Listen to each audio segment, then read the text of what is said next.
돈 벌면 뭐해. 시댁에 인색하면 세상 사람들한테 손가락질 당해. 당장 1억 붙여. 내가 사돈댁 대접 좀 제대로 하게. 제가 파리공항에 발을 내딛자마자 시어머니는 그렇게 소리치셨습니다. 저는 한마디도 대꾸하지 않고 그저 조용히 휴대폰으로 무언가를 조작했습니다. 어머니가 들고 계신 신용카드의 결제 기능을 바로 그 시간에 맞춰 잠가버린 거죠. 결과는요. 화려한 5성급 레스토랑 한복판에서 카드는 오류를 뿜어냈고 김 여사님은 사돈댁의 노골적인 경멸에 얼굴이 새하얗게 질렸습니다. 결국 애지중지하던 순금 목걸이를 부랴부랴 풀어 1억이 넘는 청구서에 대한 담보로 맡겨야 했죠. 저는 박민서, 대기업의 팀장입니다. 여러분, 효도는 자발적인 마음이지 누군가의 끝없는 탐욕을 채우는 도구가 아닙니다. 제 이야기를 들어보시겠어요? 7년간의 결혼 생활 동안 저는 서서히 씁쓸한 진실 하나를 깨달았습니다. 저는 이 집의 며느리가 아니라 밥하고 빨래하는 기능이 탑재된 현금 자동 인출기일 뿐이라는 것을요. 그리고 절대 잔액 부족이라는 오류를 일으켜서는 안 되는 기계 말입니다. 저녁 7시 30분 저는 매달 제 이름으로 할부금을 갚아나가는 강남의 고급 주상복합 아파트로 무거운 발걸음을 옮겼습니다. 현관문을 열자마자 저를 맞이한 것은 따뜻한 불빛이나 남편의 미소가 아니었습니다. 식탁 위에 놓인 차디찬 저녁상, 먹다 남은 불고기 몇 점과 검게 변색된 시금치나물 뿐이었죠. 싱크대에는 점심때부터 쌓인 설거지 거리가 산더미처럼 그대로였습니다. 저는 한숨을 쉬며 가방을 소파에 내려놓고 설거지를 하려고 했습니다. 그때 쓰레기통 입구에 아무렇게나 구겨져 버려진 영수증 조각이 눈에 들어왔습니다. 허리를 숙여 주워 보니 강남의 유명 피부과에서 물광주사 시술 명목으로 500만 원이 결제된 영수증이었습니다. 500만 원. 시골에 계신 제 아버지의 2달치 연금과 맞먹는 돈입니다. 그런데 시어머니는 그 돈을 단 반나절 만에 쓴 것입니다. 이번 달 관리비는 전기 끊길까봐 무섭다며 제게 대신 내달라고 하셨으면서요. 거실로 들어서자 숨 막히는 공기가 저를 덮쳤습니다. TV에서는 코미디 프로그램이 나오고 있었지만 웃는 사람은 아무도 없었습니다.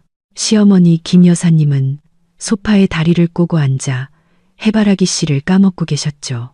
껍데기는 제가 어젯밤 갓 닦아놓은 원목마루 위로 사방에 흩어져 있었습니다. 남편 준호는 옆 소파에 길게 누워 아내가 얼마나 피곤하게 퇴근했는지는 안중에도 없이 휴대폰 게임에만 코를 박고 있었습니다. 저를 본 김 여사님은 안부는커녕 날카로운 목소리부터 내뱉었습니다. 어이구, 대단한 팀장님 납셨네. 이제야 기어들어와. 밥이고 국이고 다 식어 빠졌다. 데워 먹든지 알아서 해. 나랑 준호는 이미 다 먹었으니까. 저는 울컥 치미는 화를 삼키며 차분하게 대답했습니다. 연말 프로젝트 때문에 회의가 길어졌어요, 어머니. 다들 식사하셨으면 제가 치울게요. 김 여사님은 입술을 삐죽이며 해바라기 씨 껍데기를 바닥에 탁 뱉어내고는 늘 하던 레퍼토리를 시작했습니다.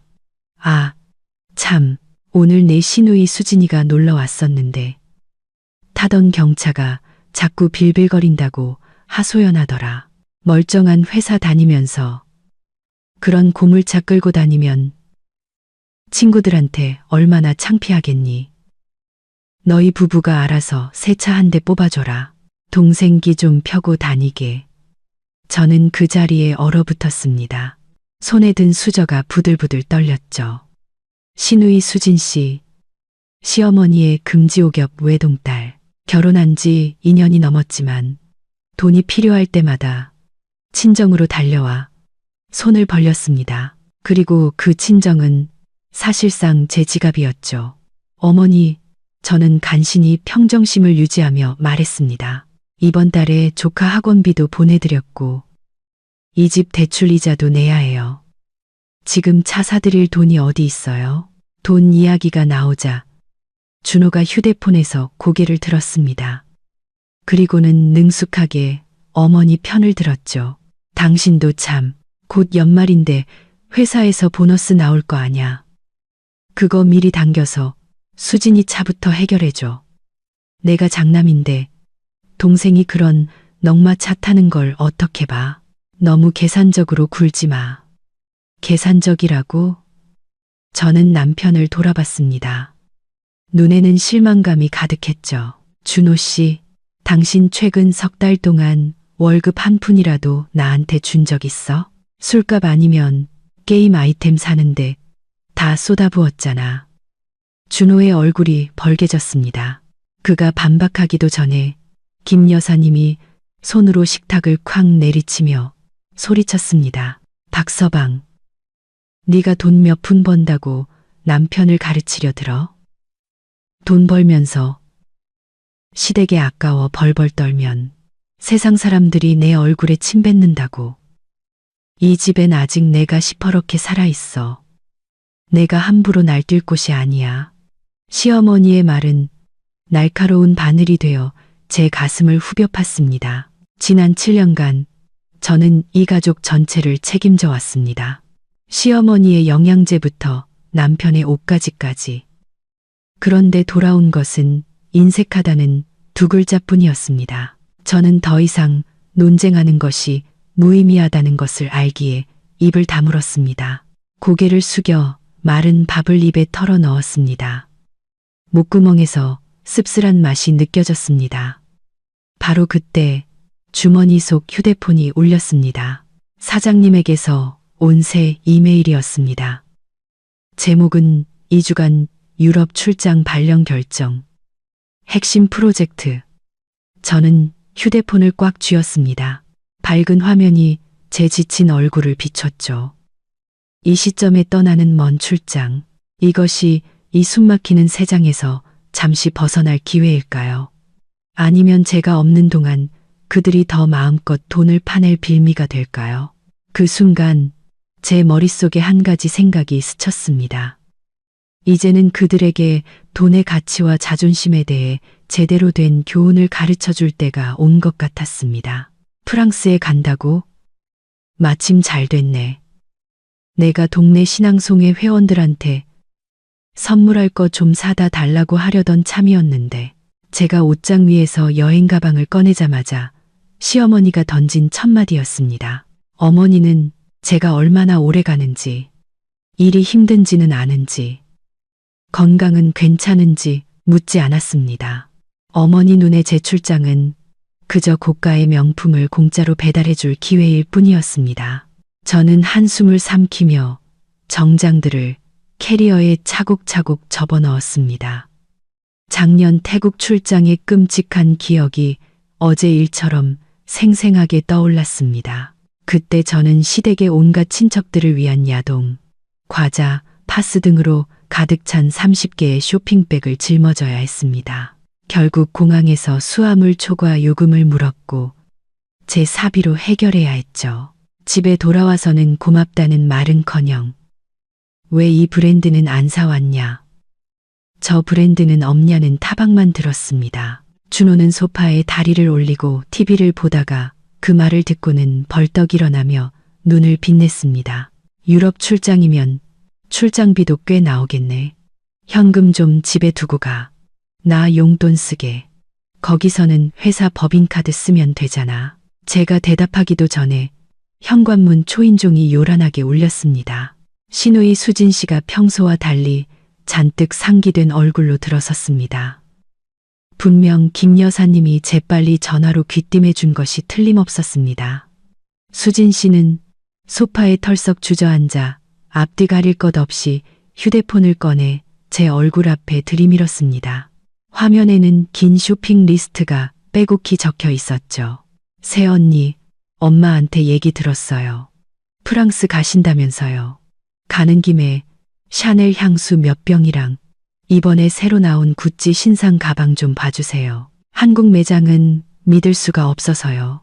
일단 사오시면 돈은 나중에 드릴게요. 나중에 드릴게요 라는 레퍼토리는 제가 7년 동안 귀에 못이 박이도록 들은 말이었습니다. 파우더 하나, 립스틱 한 개부터 원피스까지 단 한 번도 그 돈이 제게 돌아온 적은 없었습니다. 저는 수진 씨가 원하는 명품 리스트를 훑어보았습니다. 대충 계산해봐도 수백만 원, 웬만한 직장인 몇 달치 월급에 해당하는 금액이었습니다. 김 여사님은 제가 시큰둥해 보이자 중요한 이야기를 꺼낸다는 듯 목소리를 가다듬으며 끼어들었습니다. 물건 사는 건 나중 문제고 가장 중요한 건 다음 주에 내 사돈어른들이 서울에 며칠 올라오시기로 했다는 거야. 우리가 그래도 강남 아파트에 사는데 허술하게 대접할 수는 없지. 내가 아주 근사하게 파티도 몇 번 열고 집도 꾸밀 겸 새 가구도 좀 사서 럭셔리하게 보일 생각이야. 우리 수진이가 얼마나 좋은 집으로 시집 갔는지 보여줘야 하지 않겠니? 어머니는 잠시 말을 멈추고 저를 힐끗 쳐다보더니 달콤하지만 계산적인 목소리로 말을 이었습니다. 그런데 네가 하필 이때 자리를 비우니 집안일을 누가 챙기겠니?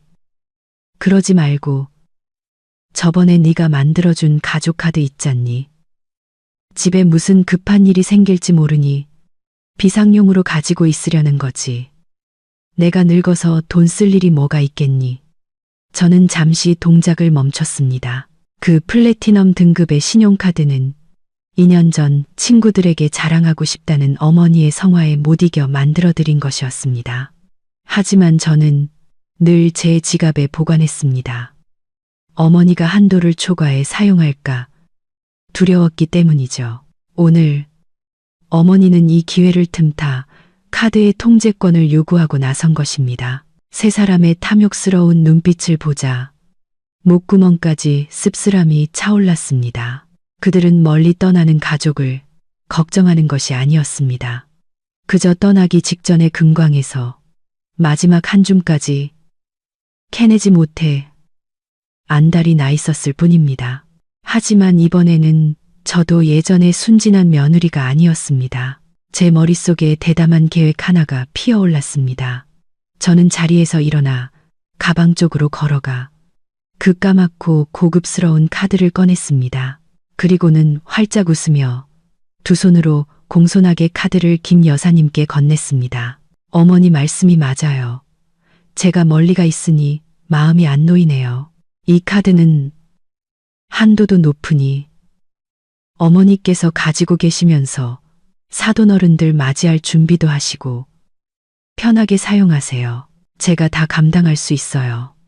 김 여사님은 마치 금덩이라도 손에 쥔 듯 눈을 반짝이며 카드를 받아들었습니다.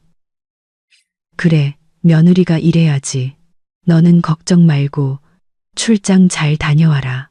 집안일은 이 어미가 다 알아서 할 테니. 수진 씨도 옆에서 제 어깨를 툭툭 치며 거들었습니다. 새언니가 우리 집에서 제일 속이 깊다니까. 얼른 짐마저 싸세요. 제 물건들 잊지 마시고요. 저는 그들을 등지고 짐을 싸는 척하며 차가운 비웃음을 감췄습니다. 그들은 그 강력한 카드를 손에 쥐고 기뻐했지만 그것이 제가 그들에게 건넨 총이라는 사실은 꿈에도 몰랐을 겁니다. 그리고 그 총의 방아쇠는 제 손가락에 걸려 있었습니다. 휴대폰 조작 한 번이면 그 카드는 언제든 쓸모없는 플라스틱 조각으로 변할 수 있었습니다. 진짜 재미있는 연극은 이제 막 시작될 참이었습니다. 새벽 5시. 서울의 겨울을 알리는 차가운 새벽 공기가 골목 구석구석을 채우고 있었습니다. 저는 커다란 캐리어를 문 밖으로 끌어냈습니다. 바퀴가 문턱에 부딪혀 소리를 내지 않도록 조심스럽게 들어올렸죠. 지난 7년간 허리가 휘도록 할부금을 갚아온 이 넓은 집 안에서 남편 준호는 여전히 따뜻한 이불 속에서 늦잠을 자고 있었습니다. 김 여사님은 아마 사돈댁 앞에서 어깨를 으쓱할 꿈에 부풀어 있겠죠. 누구 하나 저를 배웅하러 나오는 사람이 없었습니다.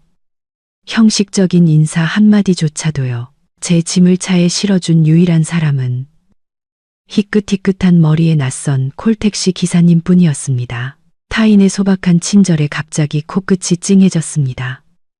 차는 동호대교 위를 달려 뒤편으로 노란 가로등 불빛과 함께 허비해버린 제 청춘을 남겨두고 멀어져 갔습니다.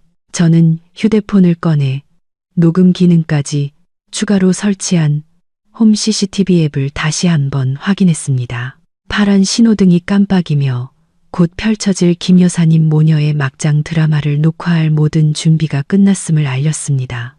인천국제공항 출국 수속을 마친 뒤 저는 비즈니스 라운지에서 대기하고 있었습니다. 잠시 졸고 있는데 휴대폰이 요란하게 울리며 준호의 메시지가 떴습니다. 자기 비행기 탔어? 아, 엄마가 샤넬 클래식 라인으로 검은색 양가죽 부드러운 걸로 사다 달래. 엄마 취향 맞춰서 잘 사와야 해. 사랑해. 저는 메시지를 읽고 씁쓸하게 웃었습니다. 피곤하지 않냐는 질문 한마디 없이 마지막 문장까지 결국 수천만 원짜리 물건을 사달라는 요구였습니다. 결혼식 날의 기억이 슬로모션 필름처럼 스쳐 지나갔습니다. 친정어머니께서 제게 주신 순금 3돈짜리 예물 세트를 김 여사님은 신혼 첫날 밤에 맡아주겠다며 달콤한 말로 가져가서는 준호의 도박 빚을 갚는데 몽땅 써버렸습니다. 7년이 지난 지금까지 저는 단 한 돈도 돌려받지 못했습니다. 그날의 어리석었던 제 순종이 오늘날 그들의 끝없는 탐욕을 키운 것입니다. 팀장님, 이제 탑승 게이트로 가셔야 해요. 함께 출장을 가는 후배 직원의 목소리에 저는 현실로 돌아왔습니다. 저는 자리에서 일어나 깊은 숨을 들이마시고 비행기에 올랐습니다. 곧 지상에서 멀어진다는 생각에 이상하게도 마음이 가벼워졌습니다. 휴대폰을 비행기 모드로 전환하려던 순간 은행 앱에서 알림 하나가 불쑥 튀어올랐습니다. 결제 완료. 금액 50영원. 결제처 이마트. 저는 입꼬리를 올렸습니다. 차가운 미소가 번졌죠. 김 여사님은 역시 단 1초도 기다리지 못했습니다. 제가 떠난 지 2시간도 채 되지 않아 그 가족 카드를 들고 집 근처 마트로 달려가 카드가 정말 작동하는지 제가 속인 것은 아닌지 시험해 본 것입니다. 사돈댁 앞에서 제대로 체면을 세우기 전에 이 보물이 진짜인지 확인하고 싶었던 그 신중함. 하지만 저는 이 수까지 모두 계산해 두고 있었습니다. 저는 알림 메시지를 마지막으로 한번 쳐다본 뒤 태연하게 스위치를 밀어 비행기 모드로 전환했습니다. 아래의 혼란스러운 세상과 완벽하게 단절되었죠. 엔진이 굉음을 내며 비행기가 속도를 높이기 시작했습니다. 제 머릿속에는 단호한 독백이 울려 퍼졌습니다. 마음껏 쓰세요. 어머니, 돈 있는 사람의 기분을 마음껏 즐겨보세요. 이게 제가 어머니께 대접하는 마지막 파티가 될 테니까요. 그리고 그 대가는 어머니가 꿈꿔왔던 그 어떤 명품보다도 훨씬 비쌀 겁니다. 파리 시간으로 새벽 2시, 저는 낯선 호텔 방의 싸늘함 속에서 잠이 깼습니다. 낯선 잠자리 때문이 아니라 무언가 불길한 예감이 들었기 때문입니다. 저는 손을 뻗어 휴대폰을 집어들고 한국 거실에 설치된 CCTV 앱을 열었습니다. 출장 가기 전 만일의 사태에 대비해 와인 수납장 구석에 몰래 설치해둔 장비였죠. 화면이 켜지자마자 제 눈에 들어온 광경에 온몸에 피가 굳는 듯 했습니다. 제가 보물처럼 아끼던 짙은 갈색의 이탈리아산 가죽 소파 위. 김 여사님은 맨발을 소파 위에 떡하니 올린 채 해바라기 씨를 까먹고 있었습니다. 껍데기는 반짝이는 원목마루 위로 사방에 흩어져 있었죠. 그 옆에는 시누이 수진 씨가 앉아 있었습니다. 두 모녀는 TV를 보며 시끄럽게 웃고 떠들고 있었죠. 어휴, 저 밉상 박 서방 없으니까 집이 다 시원하네, 엄마. 수진 씨가 손톱을 다듬으며 입술을 삐죽였습니다. 목소리에는 적개가 가득했죠. 집에서 걔 무뚝뚝한 얼굴만 봐도 체할 것 같았어. 걔 없으니까 우리 모녀가 하고 싶은 거 다 하고 얼마나 좋아. 김 여사님은 해바라기 씨 껍데기를 바닥에 탁 뱉으며 비웃었습니다. 그럼, 야, 이번에 내 사돈 어른들 오시면 내가 제대로 보여줄 거야. 지난번에 내가 사돈 마님한테 우리 집이 얼마나 잘 사는지, 며느리가 대기업 팀장이라 돈을 물쓰듯 한다고 잔뜩 부풀려 놨거든. 이제 와서 초라하게 대접하면 비웃음거리밖에 더 되겠니? 수진 씨의 눈이 빛났습니다. 그럴 돈이 어디 있어, 엄마? 준호 오빠 월급은 쥐꼬리만 한 데다 그나마도 게임에 다 꼬라박잖아. 김 여사님은 주머니를 뒤져 제가 건넨 급감한 신용카드를 꺼내 보이며 의기양양하게 말했습니다. 걱정도 팔자다. 내가 칼자루를 쥐고 있는데 박서방이 마음껏 쓰라고 카드를 줬어. 마트에서 긁어봤는데 아주 쌩쌩 잘 긁히더라. 이번에 내가 사돈 어른들 모시고 5성급 호텔 레스토랑 가서 밥 먹이고 백화점에서 쇼핑도 팍팍 시켜줄 거야. 네가 시댁에서 어깨 좀 펴게 해줘야지. 바로 그때 준호가 침실에서 부스스한 머리로 걸어 나왔습니다. 엄마, 게임머니 충전하게 200만 원만 줘.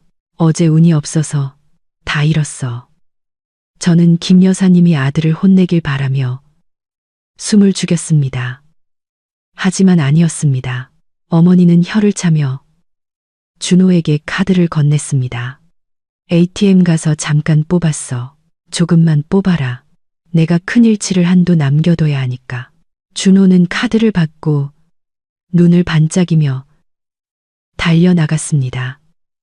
아내가 번 돈으로 신나게 노름하는 남편의 모습, 그 모습에 마음 아파할 틈도 없이 저는 수진 씨가 걱정스럽게 던진 질문에 대한 김 여사님의 대답을 듣고 얼어붙었습니다. 제가 돌아와서 카드 돌려달라고 하면 어떡해? 네가 뭘 걱정해? 이 집 서류상으로는 준호 이름으로 되어 있잖아. 내가 다 계획이 있어. 쟤 돌아오면 윽박질러서 나머지 지분까지 싹 다 준호한테 넘기게 할 거야.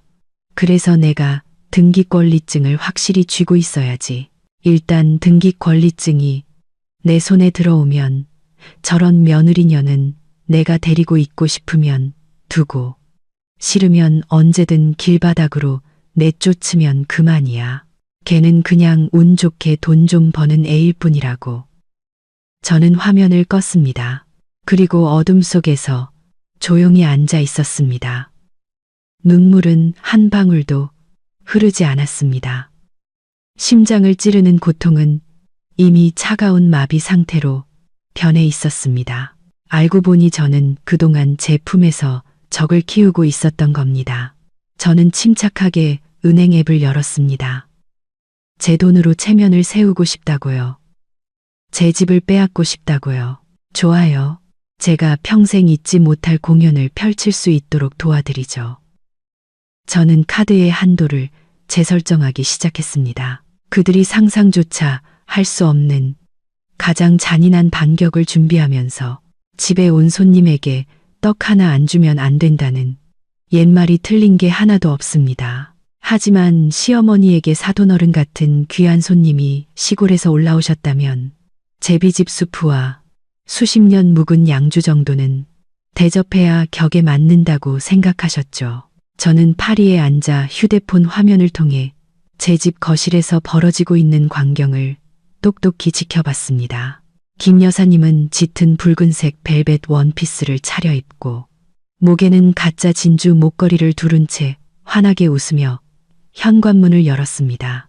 문을 열고 들어온 것은 수진 씨의 시부모님인 사돈어른들이었습니다. 한눈에 봐도 부티가 흐르는 옷차림이었죠. 아이고, 사돈어른들, 먼 길 오시느라 고생 많으셨습니다. 어서 들어오세요. 내 집처럼 편히 계세요. 김 여사님은 눈이 안 보일 정도로 웃으며 살갑게 말했습니다. 사돈마님은 김 여사님이 조금 전까지 맨발을 올리고 있던 그 이탈리아제 가죽 소파에 앉으며 감탄했습니다. 어머, 사부인. 아파트가 정말 넓고 위치도 좋네요. 들어오자마자 돈 냄새가 확 나는데요. 칭찬에 기분이 좋아진 김 여사님은 부채를 살살 붙이며 하늘 높은 줄 모르고 으쓱댔습니다. 그럼요. 제가 두 아이 결혼할 때 안쓰러워서 노후 자금 모아둔 거 싹 털어서 이 집 한 채 떡하니 사준 거 아니겠어요. 요즘 젊은 부부들이 무슨 돈이 있어서 이런 집을 사겠어요. 저는 그 말을 듣고 헛구역질이 나올 뻔했습니다. 평생 벽돌 한 장 보태준 적 없으면서 매달 관리비까지 저에게 내달라고 하시던 분이었습니다. 7년간 허리가 휘도록 은행 빚을 갚아온 제 노력이 순식간에 시어머니의 결혼 선물로 둔갑해 버렸습니다. 사돈 어른이 인테리어가 세련됐다고 칭찬하자 김 여사님은 또 신이 나서 거짓말을 했습니다. 사돈 어른께서 뭘 좀 아시네요. 제가 제 취향대로 디자이너 따로 고용해서 꾸민 거예요. 우리 며느리 민서는 칠칠치 못해서 이런 거 고를 줄도 몰라요. 가식적인 인사가 오간 뒤 김 여사님은 허벅지를 탁 치며 체면 세우기 프로젝트의 하이라이트를 발표했습니다. 사돈 어른들 오신 기념으로 이따 식사 끝나고 신세계 백화점 가서 쇼핑이나 하시죠. 오늘 제가 몽땅 쏩니다. 우리 사돈댁에 대한 성의 표시라고 생각해 주세요. 모두가 신나게 쇼핑 계획을 세우는 동안 복도에 설치된 다른 카메라 화면으로 수진 씨가 제 침실 문 앞에서 몰래 서성이는 모습이 보였습니다. 심장이 쿵쾅거렸죠. 5분 후 문이 열리고 수진 씨가 의기양양한 표정으로 걸어 나왔습니다. 그녀의 손에는 회색빛 한정판 디올 레이디백이 들려 있었습니다. 제가 스스로에게 선물했던 가장 비싼 명품이었죠. 수진 씨는 그 가방을 들고 거실로 나와 한 바퀴 빙그르르 돌았습니다. 엄마, 나 새언니 가방. 며칠만 좀 빌릴게. 시부모님이랑 같이 다니는데 명품 하나쯤은 들어줘야 폼이 나잖아. 김 여사님은 딸을 보며 만족스럽게 고개를 끄덕였습니다. 사생활 침해라는 개념은 전혀 없어 보였죠. 그래, 가져다 써라. 박서방이 저 가방 드니까 촌티나고 가방만 아깝더라. 우리 딸이 드니까 명품이 사네. 그냥 네가 가져. 이 집에서는 내가 왕이야. 걔가 감히 뭐라고 하겠어. 피가 머리로 솟구쳐 귀가 멍멍해졌습니다. 그것은 제 피와 땀이었고 제 자존심이었습니다. 그런데 이제 와서 주인 없는 물건처럼 그들 모녀가 마음대로 사용하고 있었습니다. 제 손가락이 떨리며 마이크 아이콘을 누르려다 멈췄습니다. 안 돼, 박민서. 침착해야 해. 지금 소란을 피우면 가방을 돌려주고는 발대 말게 뻔해. 그들이 더 높은 곳으로 올라가게 둬야 해. 현기증이 날 정도로 높이 올라가야 추락의 고통이 더 클 테니까. 그 디올 가방은 이 가짜 상류층들의 좀도둑질을 증명할 빼도 박도 못할 증거가 될 것입니다. 저는 울분을 삼키고 화면을 껐습니다. 그리고 다음 막이 오르기를 기다렸습니다. 파리 시간으로 오후 1시, 저는 파트너와의 회의를 막 끝내고 나왔습니다.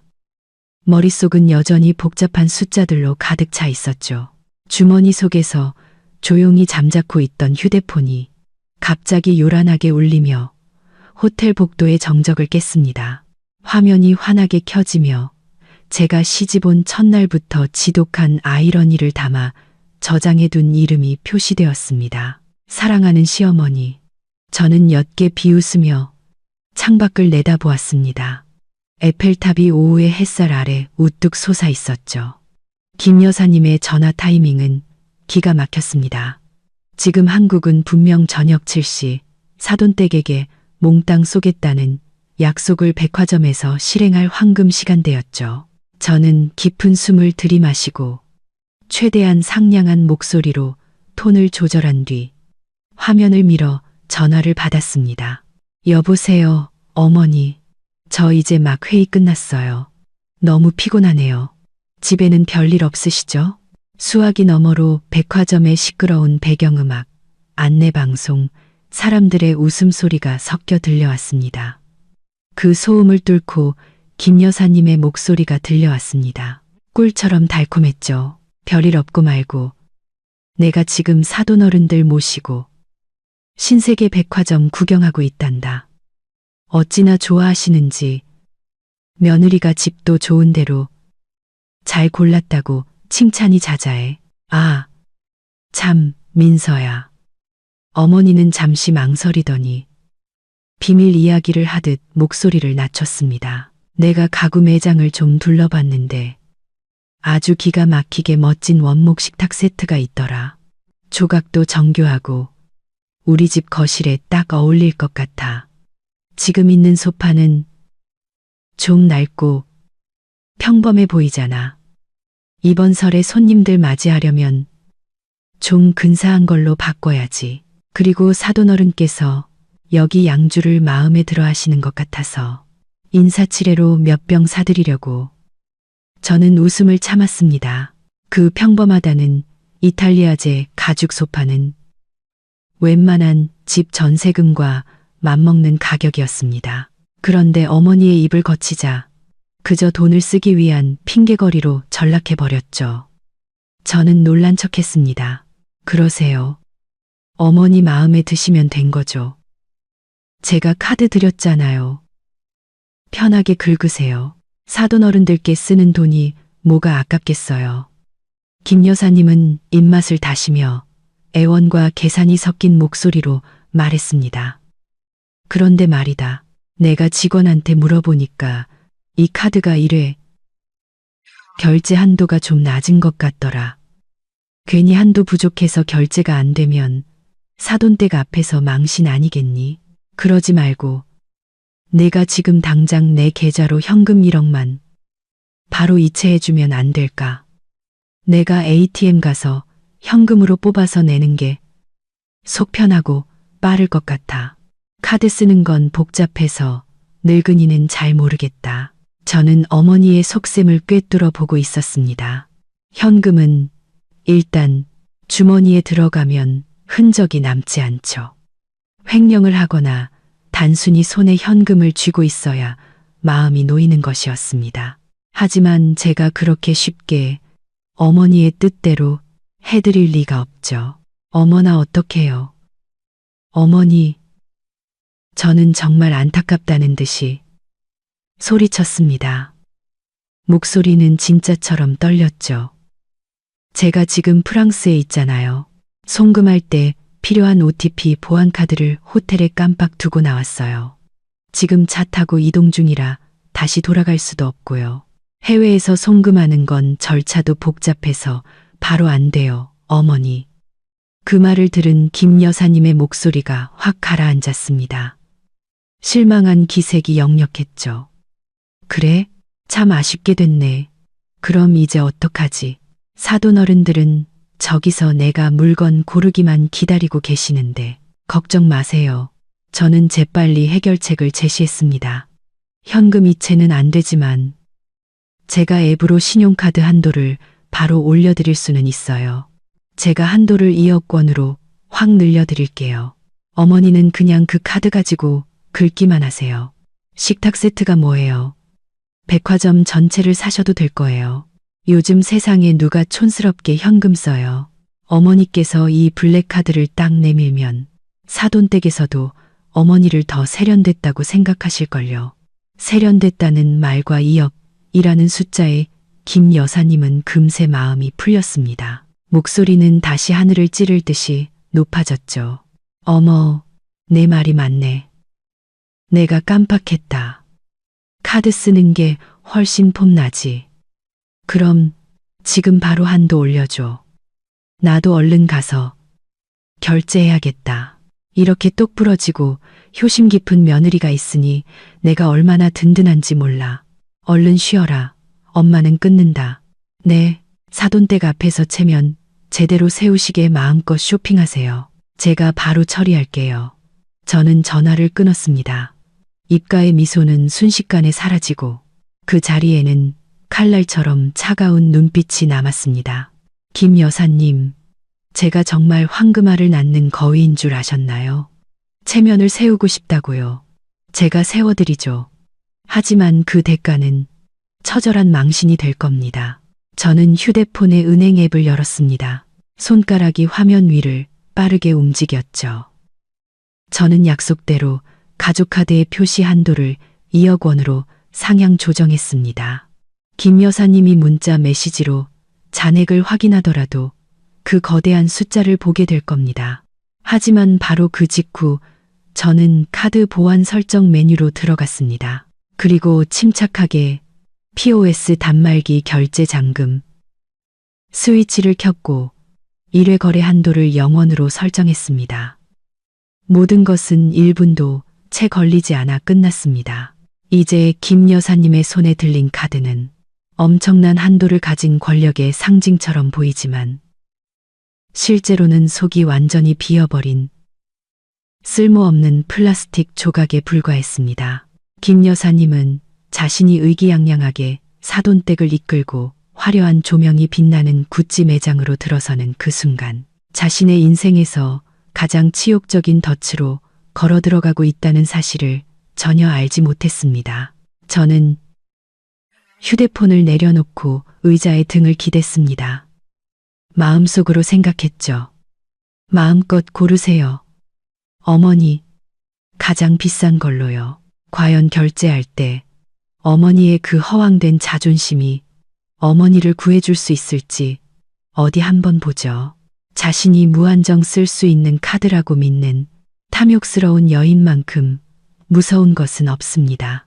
특히 그 쇼핑의 광기가 사돈 앞에서 체면을 세우려는 허영심에 의해 불타오를 때는 더욱 그렇죠. 한국, 저와의 통화를 끊자마자 김 여사님은 마치 강력한 흥분제라도 맞은 듯 했습니다. 그녀는 사돈댁을 향해 돌아섰습니다. 입가에 번진 미소는 너무나 환해서 눈가의 주름까지도 선명하게 드러날 정도였죠. 그녀의 목소리는 북적이는 신세계 백화점 로비 전체에 울려 퍼질 만큼 자신감에 차 있었습니다. 사돈 어른들, 보셨죠? 제 말이 맞잖아요. 우리 며느리가 얼마나 효심이 깊은지. 멀리 출장 가서도 집에 있는 늙은 어미가 돈 부족할까봐 전전긍긍한다니까요. 방금도 저한테 2억 원 한도를 더 얹어주면서 사돈 어른들께 드릴 선물 사라고 어찌나 성화인지. 자식들 성의를 우리가 안 받으면 또 섭섭해하니까 사양 말고 받으시죠. 사돈댁은 2억이라는 숫자에 눈이 휘둥그레지며 감탄했습니다. 사부인은 정말 복도 많으세요. 돈 잘 버는 며느리를 두셨네요. 우리야 자식들이 제 앞가림만 잘해도 다행이라고 생각하는데. 칭찬에 어깨가 으쓱해진 김 여사님은 손짓으로 일행을 이끌었습니다. 오늘은 사돈 어른들께서 마음에 드는 거 뭐든지 고르세요. 제가 다 삽니다. 수진아, 부모님 모시고 구경 좀 해드려라. 나는 저쪽 고급 화장품 코너 가서 영양크림이나 좀 봐야겠다. 요즘 피부가 영 푸석푸석해서 말이야. 원래부터 허영심은 많았지만 주머니는 가벼웠던 시누이 수진 씨. 엄마가 며느리 돈으로 멍석을 깔아주자 마치 물 만난 고기 같았습니다. 그녀는 시어머니의 손을 이끌고 곧장 명품 의류 브랜드인 모스키노 매장으로 들어갔습니다. 수진 씨는 원피스 하나하나를 꼼꼼히 살피고 몸에 대보더니 김 여사님에게 물었습니다. 엄마, 이 실크 원피스 600만 원인데 나한테 잘 어울려? 김 여사님은 가격표는 쳐다보지도 않고 마치 재벌 사모님처럼 손을 휘저었습니다. 어울리네. 자, 사라. 저기 어울리는 하이힐도 같이 사서 세트로 맞춰. 이왕 살 거면 머리부터 발끝까지 싹 다 맞춰야 폼이 나지. 수진 씨는 신이 나서 무자비하게 물건을 쓸어 담았습니다. 20만 원짜리 톰포드 립스틱, 거의 100만 원에 육박하는 에스티로더 스킨케어 세트, 그리고 남편과 아이를 위한 옷과 신발까지. 김 여사님은 옆에 서서 말리기는커녕 연신 고개를 끄덕이며 추임새를 넣었습니다. 제일 좋은 걸로 골라라. 우리 집은 싸구려 안 쓴다. 딸의 쇼핑을 흐뭇하게 지켜본 뒤 김 여사님은 사돈댁에게 체면을 세우겠다는 약속을 이행하기 시작했습니다.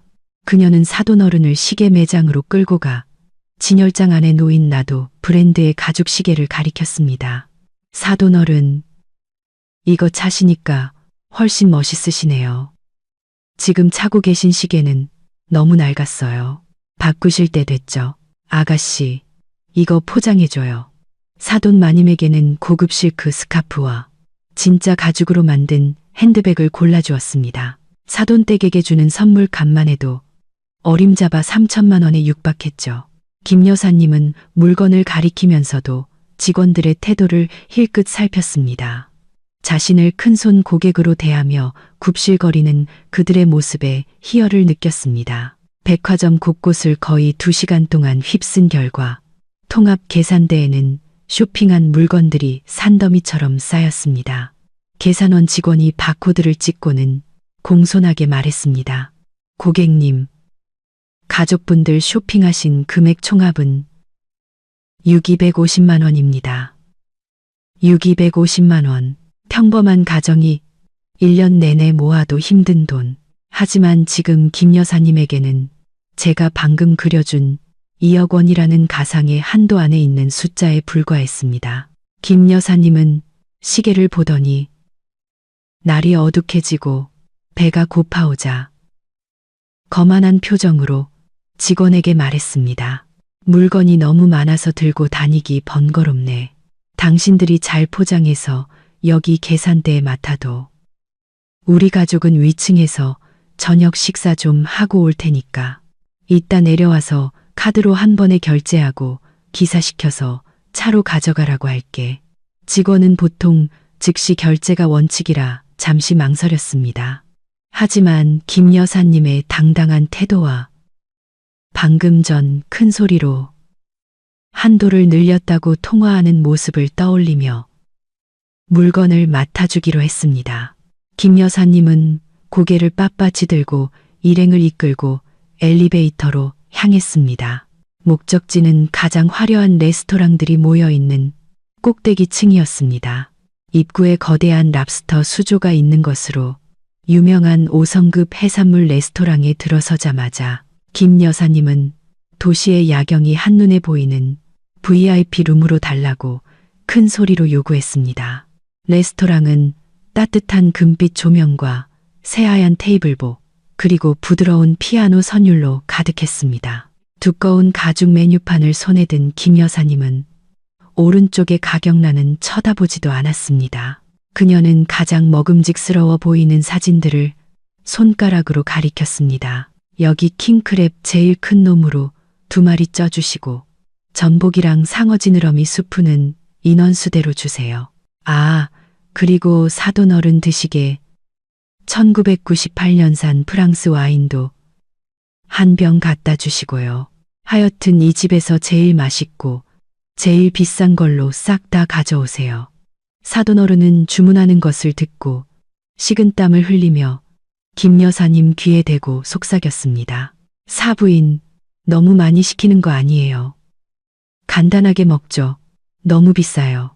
김 여사님은 손을 내저으며 테이블에 모두가 들으라는 듯 큰 소리로 웃었습니다. 아이고, 사돈어른은 걱정도 많으셔.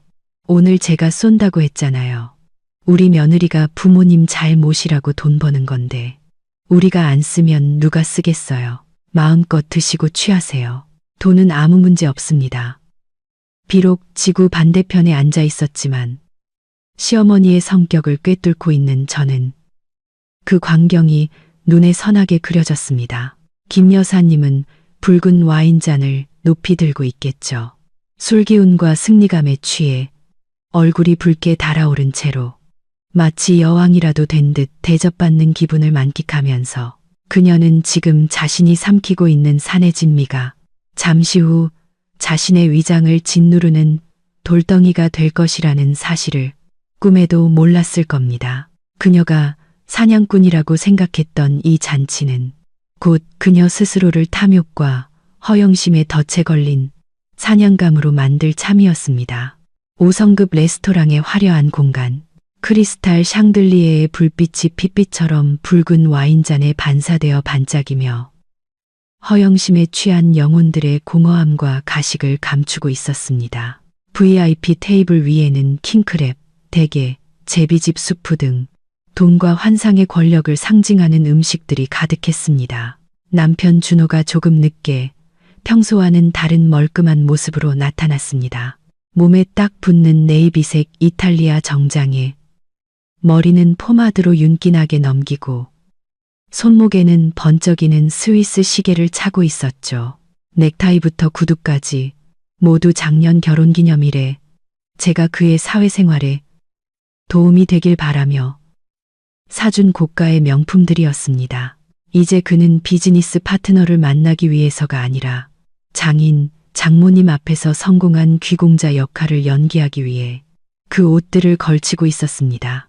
아들이 온 것을 본 김 여사님은 턱을 까딱하며 손짓했습니다. 저기 준호 오네. 이리 와서 장인어른 옆에 앉아서 술 한 잔 따라드려라. 준호는 가식적인 미소를 지으며 사돈내외에게 꾸벅 인사하고 자리에 앉았습니다. 마치 이 호화로운 파티의 비용을 자신이 전부 부담한 사람처럼 의기양양한 표정이었죠. 몇 잔의 술에 거나하게 취한 사돈어른이 붉어진 얼굴로 술잔을 높이 들며 칭찬했습니다. 사부인께 솔직히 말씀드리지만 자식 농사 참 잘 지으셨습니다. 아드님은 이렇게 훤칠하고 능력 있고 며느님은 돈도 잘 벌면서 싹싹하고 효심도 깊으니 사부인께서는 정말 세상에서 가장 복받은 분이십니다. 칭찬에 입이 귀에 걸린 김 여사님은 웃느라 누렇게 변색된 이가 다 드러났습니다. 그녀는 손을 내저으며 가식적인 겸손을 떨었습니다. 아이고, 과찬이십니다. 다 제 덕이죠. 우리 며느리 민서가 대기업 팀장이라고 월급은 좀 받지만 솔직히 이 집안 돈 관리는 전부 제가 합니다. 걔가 얼마를 벌어오든 전부 시어머니한테 갖다 바쳐야죠. 젊은 애가 뭘 안다고 돈을 관리하겠어요. 제가 이렇게 알뜰살뜰 모으지 않았으면 아마 옷이나 화장품 사는데 다 탕진했을 겁니다. 옆에서 개사를 우물거리던 수진 씨도 엄마의 말에 기름을 부었습니다. 엄마 말이 맞아요. 새언니가 돈은 좀 버는 것 같긴 한데 집안일은 영광이에요. 밥 한 끼 제대로 못 차리고 설거지하다가 그릇도 깨먹기 일수죠. 그나마 착하고 성실한 제 동생이랑 결혼하고 우리 엄마가 하나부터 열까지 다 가르쳐서 사람 된 거예요. 다른 집이었으면 벌써 쫓겨났을걸요. 테이블 전체가 와하하 웃음을 터뜨렸습니다. 유쾌한 웃음소리와 잔 부딪히는 소리가 섞여 귀를 찔렀습니다. 그들은 저를 진흙탕 속으로 끌어내려 자신들을 치켜 세우는데 여념이 없었습니다. 제 희생과 인내를 어리석음과 무능함으로 치부하면서 승리감에 도취된 김 여사님은 기분 좋게 직원을 불렀습니다. 이봐요. 여기 12년산 양주 한 병 더 가져와요. 와인은 너무 싱겁네. 입가심으로 독한 술이 좀 들어가야지. 제일 비싼 걸로 가져와요. 돈 아끼지 말고. 150만 원짜리 양주가 금세 테이블에 놓이고 뻥 소리를 내며 코르크 마개가 열렸습니다. 김 여사님은 모든 잔에 술을 가득 따르며 억지로 마시게 했습니다. 파티는 거의 3시간 동안 이어졌고 음식은 산더미처럼 남아 버려졌습니다. 모두가 배부르고 취해 의자에 기대어 있을 때 김 여사님은 마치 은혜를 베푸는 여왕처럼 손을 흔들어 계산을 요청했습니다. 레스토랑 지배인이 가죽 계산서 홀더와 무선 카드 단말기를 들고 다가왔습니다. 그녀는 공손하게 허리를 숙여 계산서를 테이블 위에 내려놓았습니다. 고객님, 가족분들의 식사 영수증입니다. 봉사료와 세금을 포함한 총 식사 비용은 4,260만 원입니다. 아까 백화점 계산대에 맡겨두신 쇼핑 물품 250만 원과 합산하여 총 결제하실 금액은 1억 510만 원입니다. 1억이 넘는 금액이 테이블에 울려 퍼지자 순간 정적이 흘렀습니다. 술에 취해 있던 사돈어른들도 깜짝 놀라 정신이 번쩍 들 정도였습니다. 하지만 김 여사님은 아니었습니다. 그녀는 여전히 거만한 미소를 지으며 제가 쓰던 악어가죽 지갑을 꺼내 들었습니다. 그리고 그 까만 신용카드를 꺼내 계산서 홀더 위에 올려놓았죠. 별거 아니네. 그녀는 술에 취해 혀가 꼬인 목소리로 말했습니다. 긁어요. 오늘 내가 기분이 좋으니 팁으로 20만 원 더 줄게. 지배인은 감사하다며 미소를 짓고 카드를 받아 단말기에 꽂았습니다. 삐빅 소리가 나고 신호등이 깜빡였습니다. 모든 사람의 시선이 그녀의 손에 들린 작은 기계에 쏠렸습니다. 운명의 시간이 왔습니다. 적나라한 진실이 곧 드러나 김 여사님과 시댁 식구들이 공들여 쌓아올린 화려한 가식의 껍데기를 갈기갈기 찢어놓을 순간이었습니다. 저는 컴퓨터 화면 앞에 앉아 뜨거운 차를 한 모금 마시며 그 허영심의 풍선이 터지는 거대한 소리를 미소 지으며 기다렸습니다. 삐빅삐빅. 작은 카드 단말기에서 터져나온 건조한 오류음이 화려한 공간에 울려 퍼졌습니다. 그 소리는 조용한 밤, 화재 경보기 소리보다 더 날카롭고 소름 끼치게 들렸죠. 그 소리는 마치 김 여사님의 얼굴에 찬물을 끼얹은 듯 그녀의 입가에 피어오르던 거만한 미소를 순식간에 얼어붙게 했습니다. 레스토랑 지배인의 영업용 미소도 순간 굳어졌습니다. 그녀는 단말기 화면을 힐끗 보더니 정갈하게 다듬어진 눈썹을 살짝 찌푸렸습니다. 김 여사님을 올려다보는 그녀의 눈빛은 완전히 변해 있었습니다. 처음 신을 대하듯 하던 아첨과 공손함은 사라지고 이제는 의심과 경계, 심지어는 은근한 경멸감마저 서려 있었죠. 그녀는 조심스럽게 카드를 빼내며 작지만 테이블에 모두가 들을 수 있는 목소리로 말했습니다. 고객님, 죄송하지만 거래가 승인되지 않았습니다. 한도 초과 또는 카드사 측의 거래 정지로 인해 결제가 거부된 것으로 보입니다. 김 여사님은 불에 댄 듯 화들짝 놀라며 얼굴이 시뻘개졌습니다.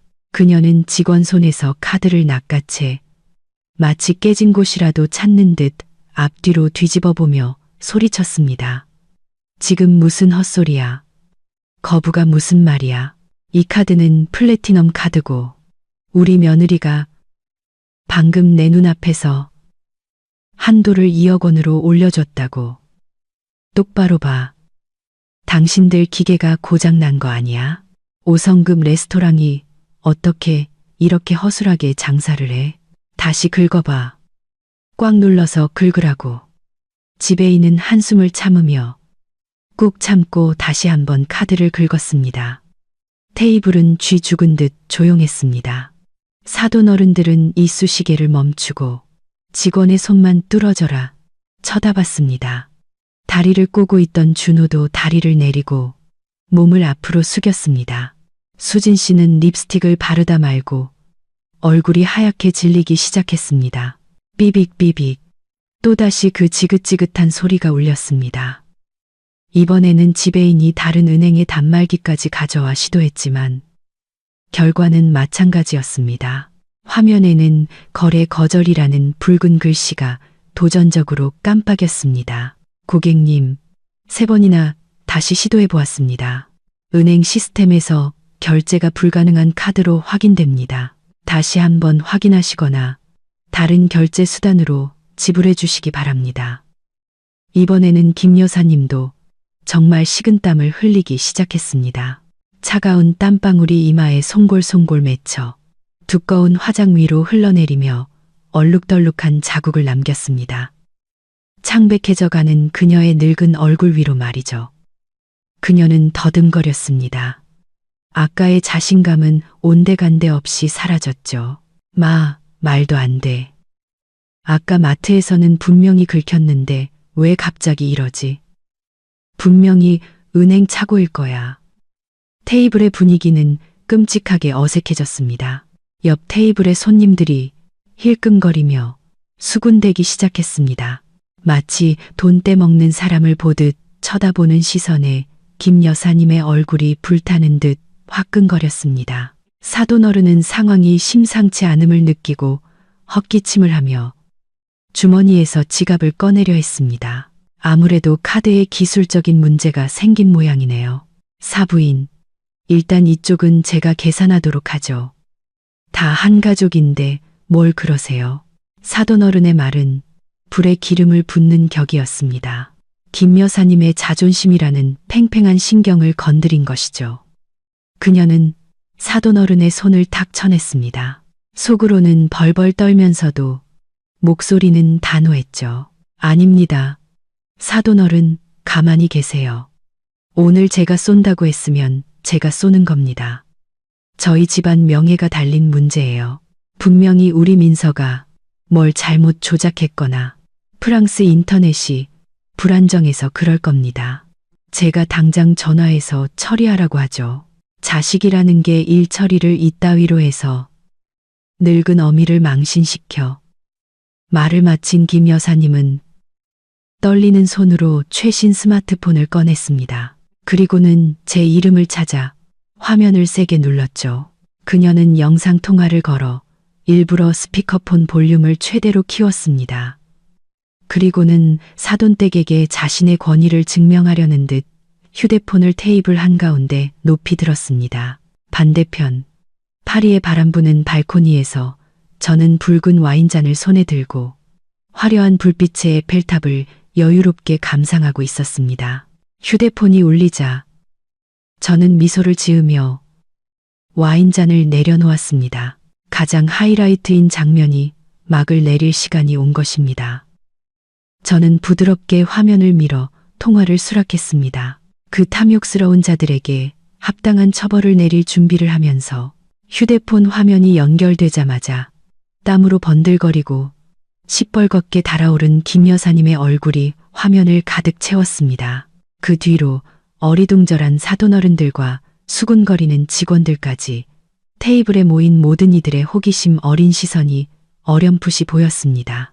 레스토랑의 소음이 스피커를 통해 흘러나왔지만 시어머니의 고함 소리는 그 모든 소음을 찢고 파리의 고요한 오후를 뒤흔들었습니다. 여보세요. 민서야. 너 지금 무슨 짓을 한 거야? 왜 카드가 안 긁혀? 한도를 2억으로 올려줬다며. 당장 풀어. 너 내가 여기서 망신당하는 꼴 보고 싶어서 카드 잠근 거야? 어머니는 화면에 침까지 튀기며 소리쳤습니다. 이것이 단순한 기술적 문제이며 여전히 자신이 며느리에게 명령할 수 있는 위치에 있다는 것을 사돈댁에게 증명하려는 듯 스피커폰은 최대 볼륨으로 켜져 있었습니다.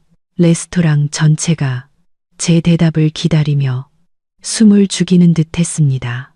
저는 뜨거운 차를 한 모금 마시고 가장 편안한 자세로 고쳐 앉았습니다. 그리고 카메라를 똑바로 응시하며 7년 전에 저 자신조차 낯설게 느껴질 만큼 차가운 미소를 지었습니다. 제 목소리는 평온했지만 면도날처럼 날카롭게 울려 퍼졌습니다.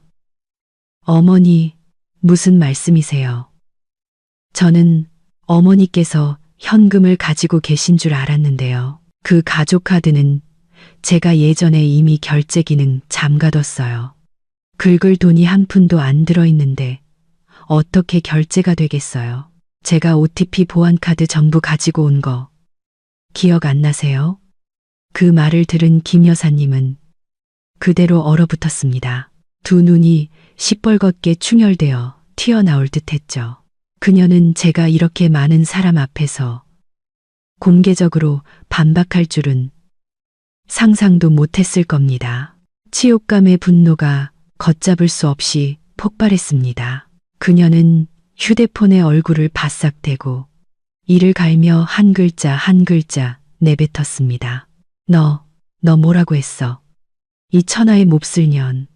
내가 1억 보내달라고 했을 때 네가 그러겠다고 했잖아. 나를 속인 거야. 내가 지금 귀한 손님 모시고 있는 거 안 보여. 당장 카드 풀어. 안 그러면 집에 가서 네 머리털을 다 뽑아버릴 줄 알아. 이제 저도 더는 그 가식적인 가족의 화목을 지킬 필요가 없었습니다. 저는 찻잔을 내려놓고 화면 너머로 이글거리는 어머니의 눈을 깊이 들여다보았습니다. 그리고 그 화려한 테이블에 둘러앉은 모든 사람이 똑똑히 들을 수 있도록 느리고 또렷하게 한마디 한마디 쏘아붙였습니다. 어머니, 제가 아까 뭐라고 말씀드렸는지 기억 안 나세요? 돈은 은행에 있으니 직접 가서 찾으시라고요. 그 말의 진짜 의미를 모르셨어요.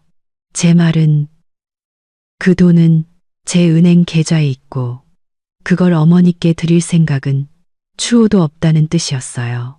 돈이 필요하시면 어머니께서 직접 버시거나 어머니 통장에서 직접 인출하세요. 제 피와 땀에 손대실 생각은 꿈에도 마시고요. 김 여사님은 입을 떡 벌린 채 아무 말도 못했습니다. 저는 지난 7년간 억눌러 왔던 모든 울분을 한마디 한마디에 실어 쏟아냈습니다. 7년 동안 제가 이 집 며느리로 살면서 등골이 휘도록 일해서 남편 도박 빚 갚고 어머니 VIP 병실비 내드리고 시누이 차 사주고 이 집 식구들 먹고 자는 것까지 다 책임졌어요. 저는 그게 효도인 줄 알았는데 어머니 눈에는 제가 그저 파내도 파내도 마르지 않는 금광이었나 보죠. 그 카드에 있는 돈은 제 미래를 위한 돈이지. 어머니께서 사돈댁에게 헛된 명예를 사기 위해 킹크랩이나 명품백을 사는데 쓸 돈이 아니에요. 오늘 그 킹크랩과 전복, 어머니께서 직접 주문하셨으니 어머니 돈으로 직접 계산하세요. 저는 어머니의 무한리필 현금 인출기가 아니라고요. 정신 좀 차리세요, 어머니. 저는 화면 한 구석에서 제 명품백을 꼭 껴안고 웅크리고 있는 수진 씨를 발견했습니다. 그리고 그들의 남은 자존심을 완전히 박살낼 마지막 한마디를 덧붙였습니다. 아, 그리고요.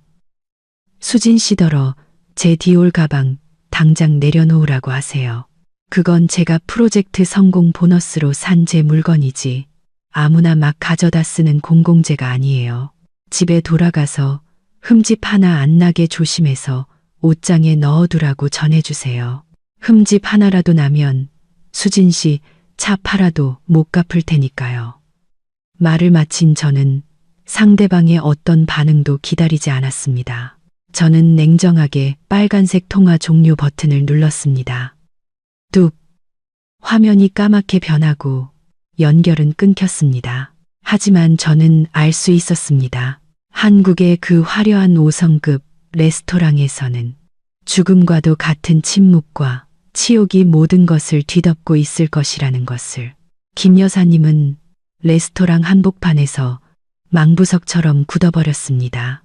그녀의 손에 들린 휴대폰은 이제 천근만근처럼 무겁게 느껴질 것이고 사돈댁의 경멸 어린 시선과 주변 사람들의 수군거림은 그녀의 허황된 자존심에 내려진 가장 잔혹한 판결이 될 것입니다. 김 여사님의 손에서 휴대폰이 테이블 위로 쿵 소리를 내며 떨어졌습니다. 5성급 레스토랑 VIP룸에 소름 끼치는 정적 속에서 그 건조한 소리가 울려 퍼졌죠. 화면은 이미 꺼졌지만 진실을 폭로했던 제 단호한 말들의 여운은 여전히 귓가에 맴돌며 가면이 벗겨진 자들의 머리 위를 떠다녔습니다. 테이블을 뒤덮은 침묵은 평화의 고요함이 아니라 굴욕이라는 폭풍이 닥치기 전에 죽음과 같은 정적이었습니다. 그 폭풍은 곧 김 여사님 가족의 명예를 진흙탕 속으로 처박아 버릴 참이었죠. 가장 먼저 반응한 것은 사돈어른이었습니다. 그는 식탁 냅킨을 테이블 위로 3개 내던졌고 그 바람에 마시던 와인잔이 엎질러졌습니다. 핏빛 와인이 새하얀 테이블보 위로 번져나갔습니다. 그는 분노와 수치심으로 얼굴이 시뻘개진 채 벌떡 일어났습니다. 그리고 돌처럼 굳어버린 김 여사님의 얼굴에 대고 손가락질하며 소리쳤습니다. 사부인, 당신, 우리 부부를 뭘로 본 거요? 대단히 고상하고 품위 있는 분인 줄 알았더니 결국 며느리 등골 빼먹고 사는 기생충에 빌린 돈으로 여왕 행세나 하는 사람이었구려. 우리를 여기까지 불러내서 이따위 삼류 막장 드라마나 구경시키려고 한 거요. 당신같이 속빈 강정 같은 사람과 사돈을 맺었다니 우리 집안 망신이요. 사돈 마님도 입술을 삐죽이며 핸드백을 챙겨 일어섰습니다. 김 여사님을 벌레 보듯 쳐다보며 말했죠. 여보, 갑시다. 저런 허영심 많은 사람이랑 같이 있다가 재수 없는 꼴 당하겠어요.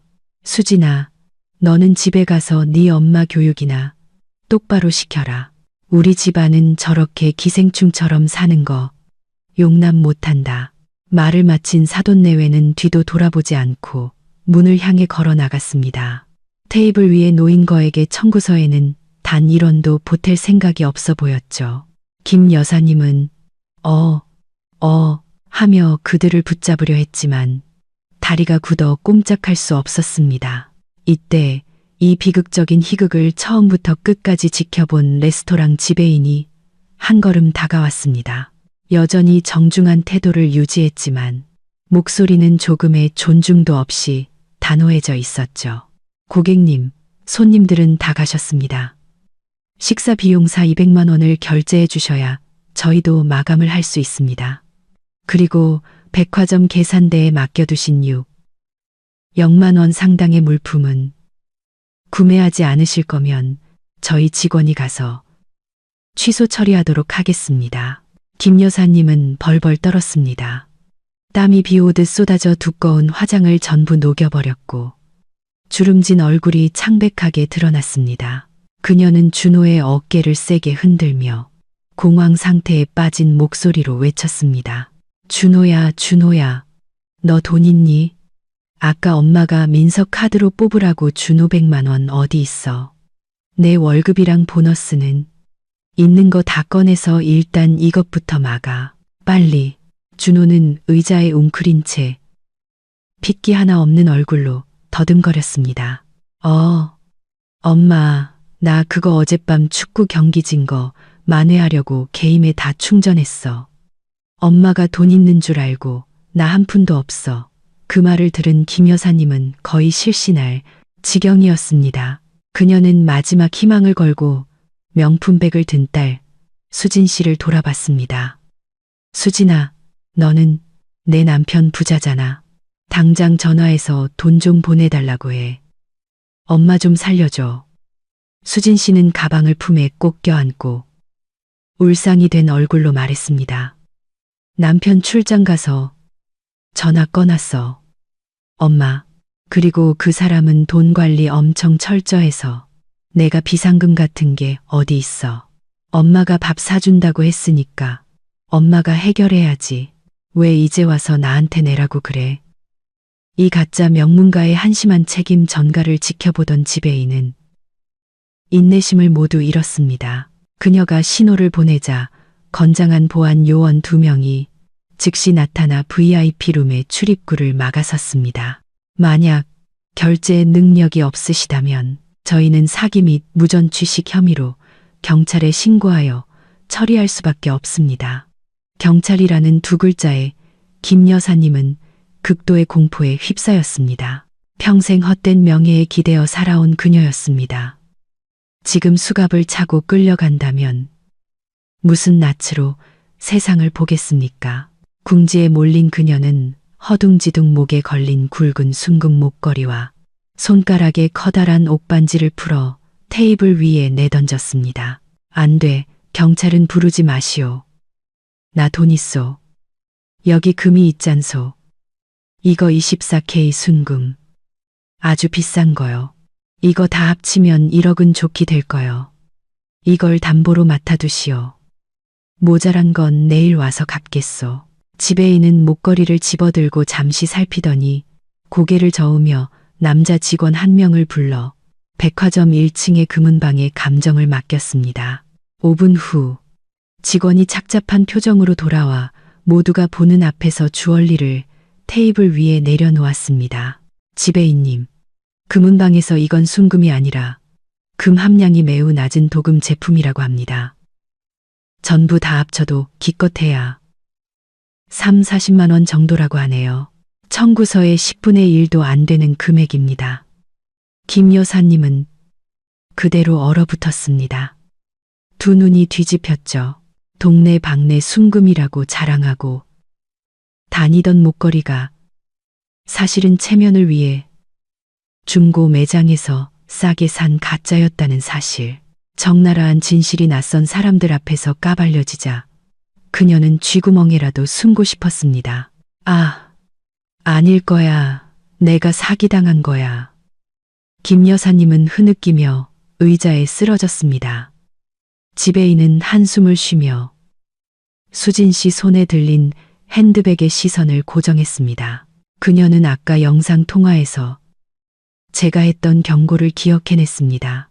고객님, 들고 계신 그 디올 가방은 원래 주인인 박민서 씨의 확인에 따르면 개인 방에서 도난당한 물품입니다. 저희는 담보물로서 그 가방을 회수하고 가족 모두 지불각서와 변제 확약서에 서명해 주실 것을 요청합니다. 만약 불응하시면 저희도 어쩔 수 없이 경찰을 부를 수밖에 없습니다.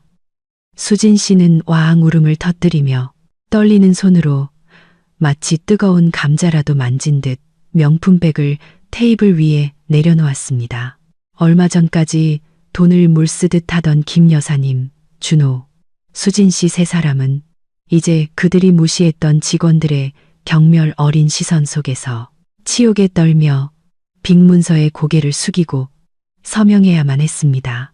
새벽 2시 낡은 택시 한 대가 아파트 단지 앞에 멈춰서고 좀비처럼 지치고 비틀거리는 세 사람을 내려놓았습니다. 몇 시간 전 5성급 레스토랑에 들어서던 신들의 화려하고 거만한 모습은 온데간데 없었습니다. 대신 끔찍한 밤을 보낸 후 택시비를 내기 위해 주머니까지 탈탈 털고 거대한 빛과 함께 치욕을 짊어진 자들의 초라하고 남루한 모습만 남아 있었죠. 아파트에 들어서자마자 문이 채 닫히기도 전에 김 여사님은 텅 빈 핸드백을 바닥에 퍽 소리가 나게 내던지며 소리쳤습니다. 지난 몇 시간 동안 억눌렀던 모든 분노를 자리에 없는 며느리에게 쏟아냈죠. 박민서, 이 천하의 몹쓸 년, 이 배은망덕한 것. 감히 네가 나를 속여. 사돈댁 앞에서, 온 세상 사람들 앞에서 나를 이렇게 망신시켜. 내가 너를 먹여주고 재워줬는데 감히 주인을 물어? 이 은혜도 모르는 것. 어머니는 거실을 서성거리며 테이블과 의자를 쳐댔습니다. 눈물 콧물이 범벅이 되어 얼굴을 망가뜨렸죠. 수진 씨는 소파 구석에 주저앉아 헝클어진 머리를 한 채 엄마를 위로할 정신도 없어 보였습니다. 그녀는 고개를 들어 원망 가득한 눈으로 김 여사님을 쳐다봤습니다. 엄마, 그만 좀 해. 엄마가 걔 욕한다고 걔가 듣기나 해. 내 귀만 아프지. 다 엄마 때문이야. 엄마가 그놈의 허영심 때문에 잘난 척만 안 했어도 이 지경은 안 됐잖아. 이제 어떡해. 시부모님이 나를 사람 취급도 안 하고 인사도 없이 가버렸어. 나 내일 무슨 낯으로 시댁에 들어가. 엄마가 내 인생 망쳤어. 딸의 비난에 김 여사님은 잠시 멈칫하더니 눈을 부라리며 쏘아붙였습니다. 네가 나를 탓해. 내가 다 너 시댁에서 기죽지 말라고, 가난한 집 딸이라고, 무시당하지 말라고 그런 거 아니야. 박민서 그년이 그렇게 악독할 줄 누가 알았겠어. 우리 모녀를 함정에 빠뜨린 거야. 준호는 바닥에 주저앉아 벽에 기댄 채 양손으로 머리를 감싸 쥐고 있었습니다. 그의 얼굴에는 극도의 절망감이 서려 있었죠. 그는 중얼거렸습니다. 그만 좀 해. 두 사람 다. 엄마는 탐욕스럽고 허영심 많고 누나는 사치스럽고 이제 빚이 1억인데 지불 각서에 3명 다 서명했잖아. 갚을 기한은 딱 3일이야. 어쩔 거야. 못 갚으면 저쪽에서 고소해서 우리 다 같이 감옥 가게 생겼다고. 방 안의 공기는 납처럼 무겁게 가라앉았습니다. 빈털터리에 남에게 의존하는데 익숙한 그들에게 3일 안에 1억을 마련하는 것은 불가능한 임무였습니다.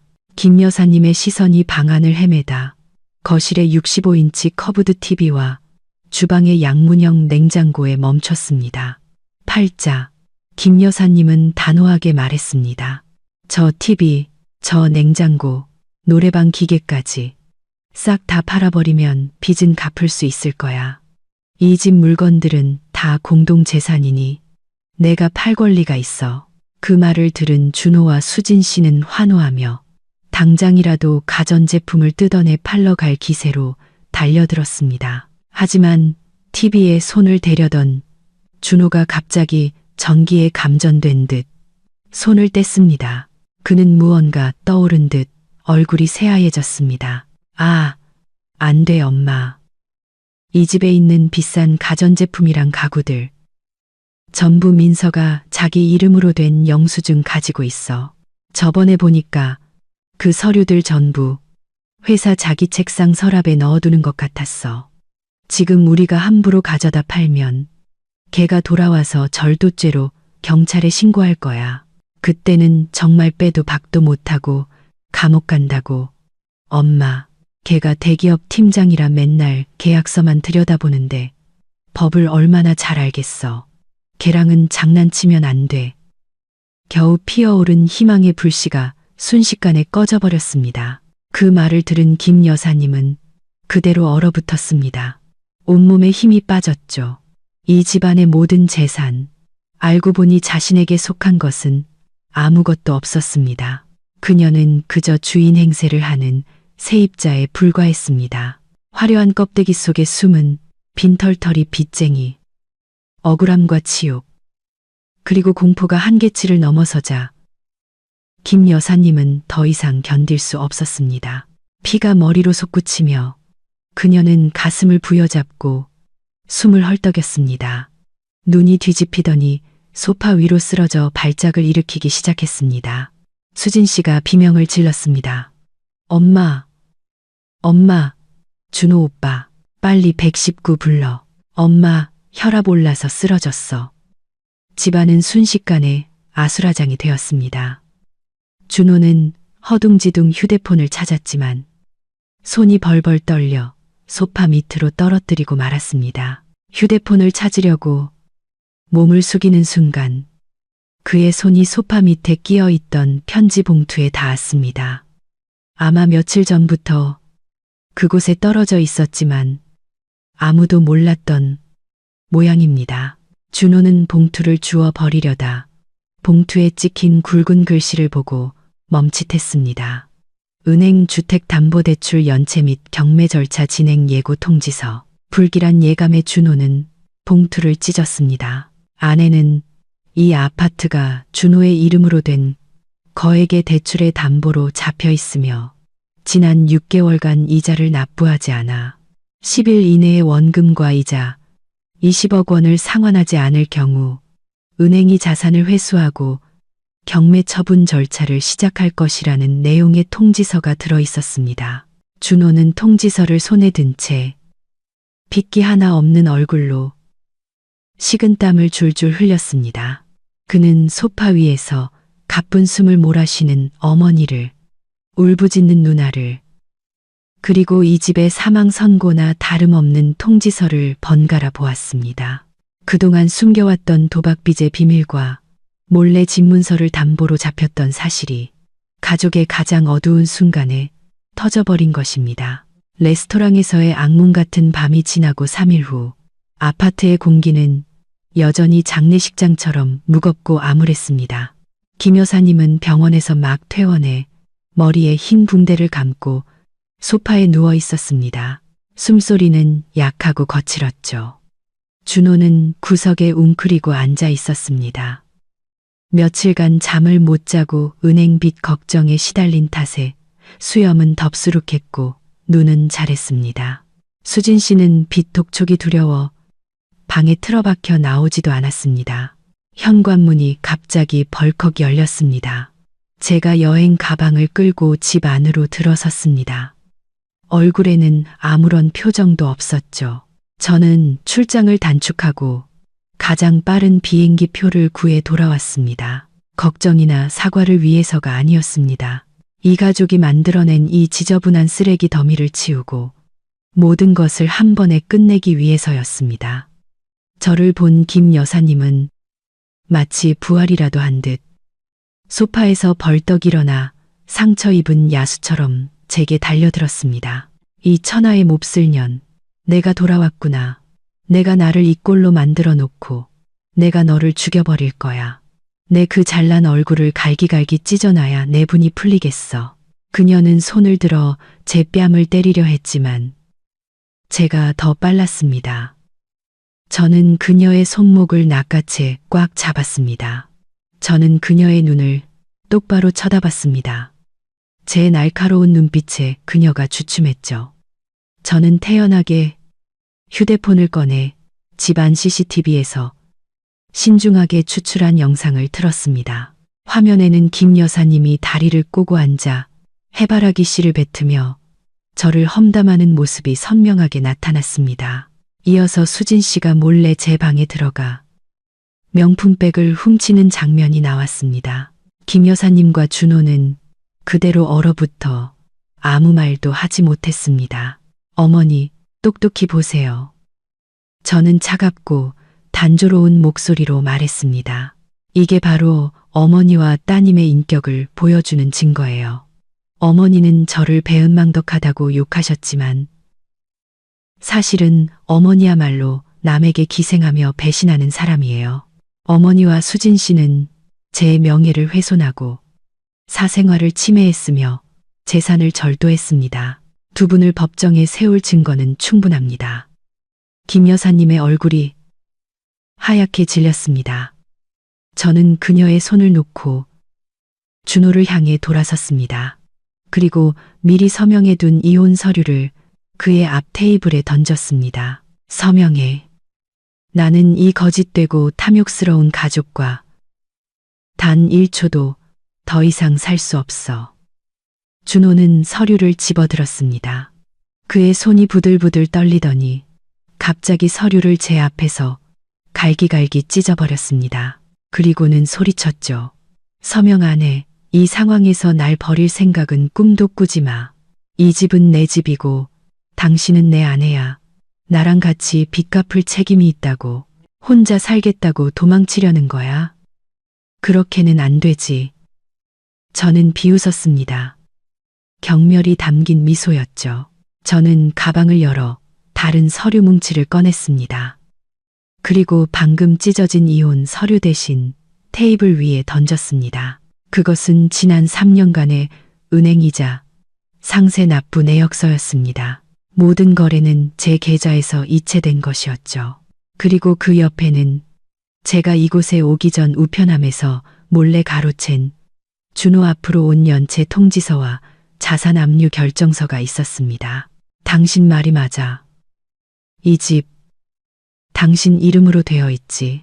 하지만 당신은 한 가지 잊었나 본데 3년 전에 당신이 도박 빚 갚으려고 몰래 집 문서 들고 은행 가서 담보 대출 받았잖아.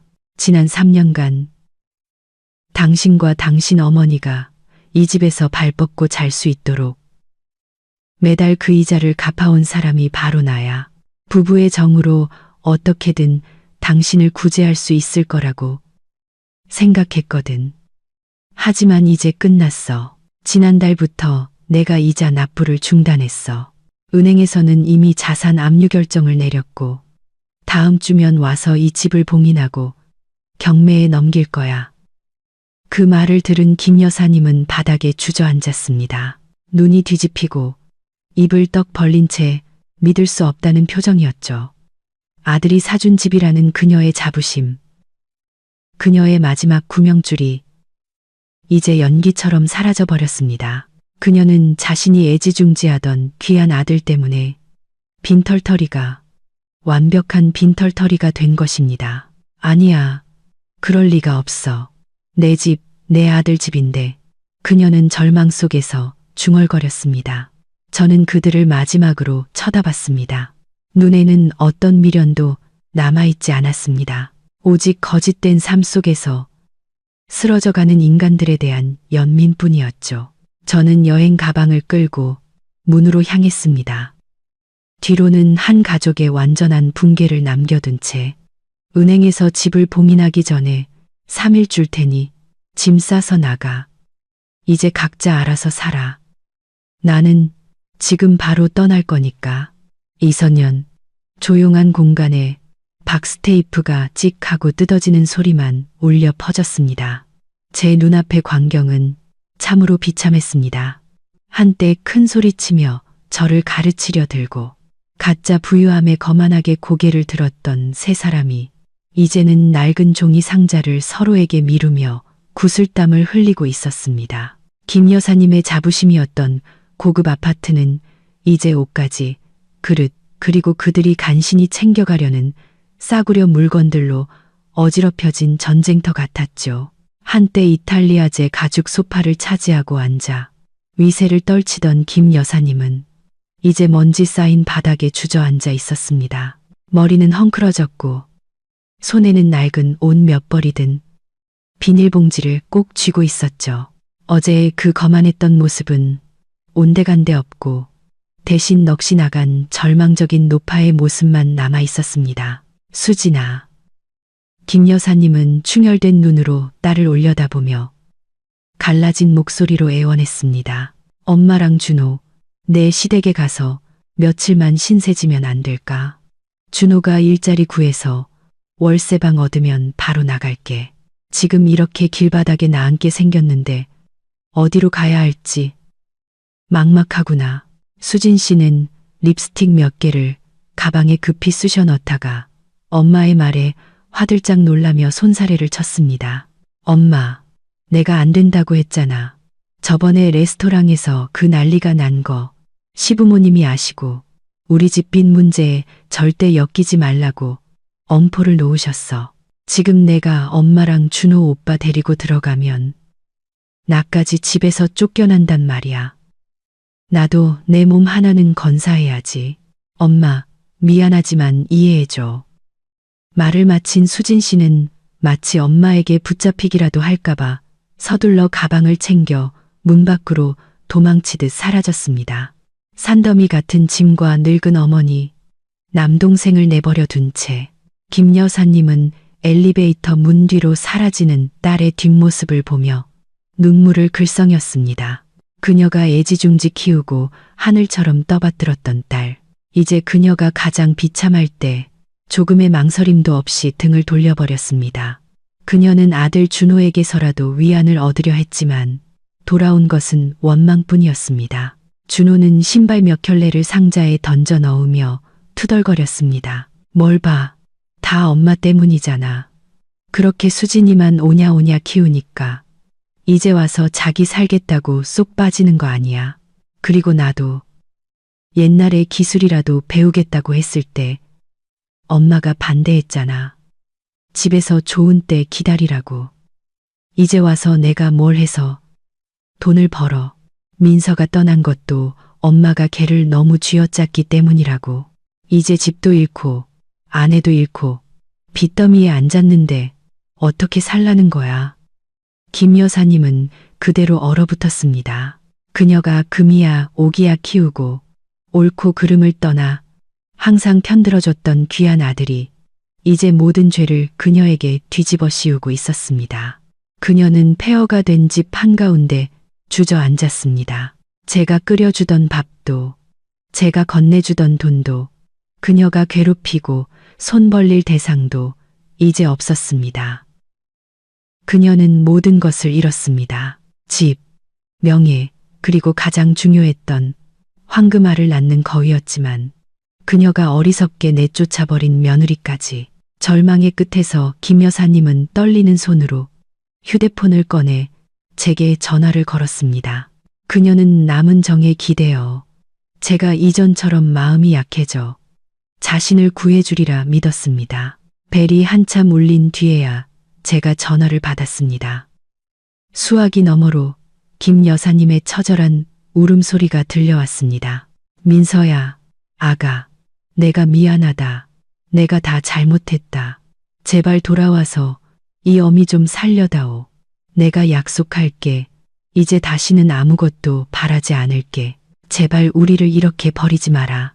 저는 그녀의 울음소리를 들었지만 마음에는 아무런 동요도 잃지 않았습니다. 모든 후회는 이미 너무 늦었고 무의미했습니다.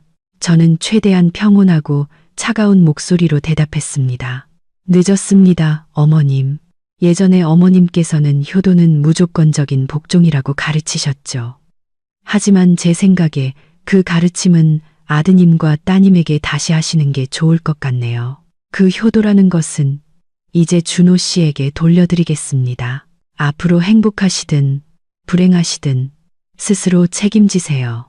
저는 전화를 끊고 번호를 차단했습니다. 고통스러웠던 과거와의 마지막 연결고리를 끊어버린 것입니다. 그 격변이 있은 지 6개월 후, 저는 새로 입주한 아파트의 평화로운 발코니에 앉아 있었습니다. 손에는 따뜻한 커피 잔을 들고 아침 햇살 아래 유유히 흐르는 강물을 여유롭게 감상했죠.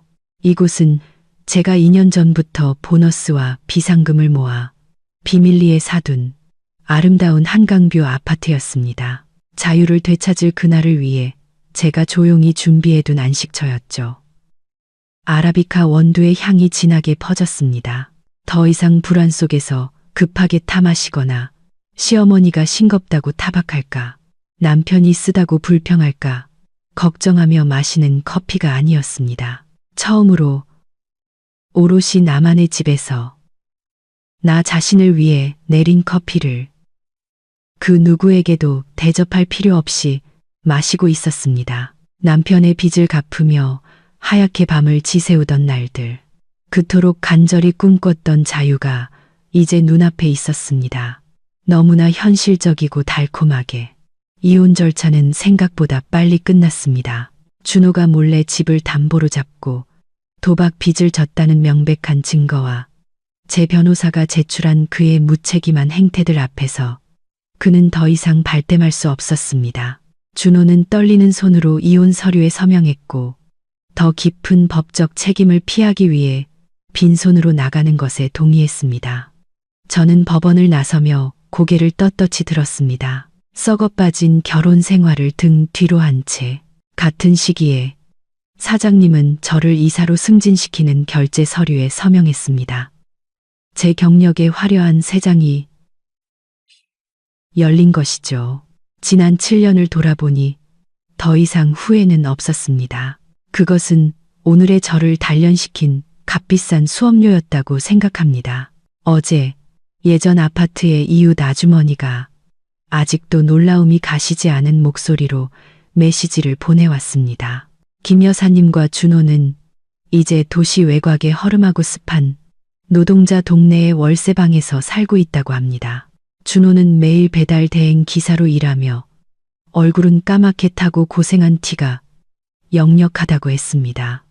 낡은 오토바이 한 대가 그에게 남은 유일한 재산이었죠. 한때 사람들에게 과시하기 위해 킹크랩과 전복을 주문했던 김 여사님은 이제 허름한 백반집에서 설거지를 하고 있다고 했습니다. 설거지를 하면서도 신세 한탄을 하다가 주인에게 욕을 바가지로 먹으면서도 먹고 살기 위해 이를 악물고 참는다고요. 그녀의 허황된 자존심은 결국 잔인한 현실에 무참히 짓밟힌 것입니다. 저는 그 이야기를 들었지만 마음속에는 통쾌함도 동정심도 잃지 않았습니다. 그들은 스스로 뿌린 씨앗의 열매를 거두고 있을 뿐입니다. 저는 휴대폰 연락처를 열어 한때 악몽이었던 이름들 남편, 시어머니를 찾았습니다. 화면 위를 가볍게 스쳐 영구 삭제를 선택했습니다. 마치 가슴을 짓누르던 마지막 돌덩이를 내려놓은 듯 마음이 가벼워졌습니다. 저는 휴대폰을 내려놓고 찬란한 여명이 밝아오는 수평선을 보며 미소 지었습니다. 폭풍은 지나갔고 이제는 나 자신을 위해 살 시간입니다. 저는 제 마음속에 가장 아끼는 말을 되뇌었습니다. 여자에게 남는 것은 자식과 자기 자신뿐이다. 자격 없는 자들은 그들 자신의 탐욕에 대한 대가를 스스로 치르게 내버려 두자.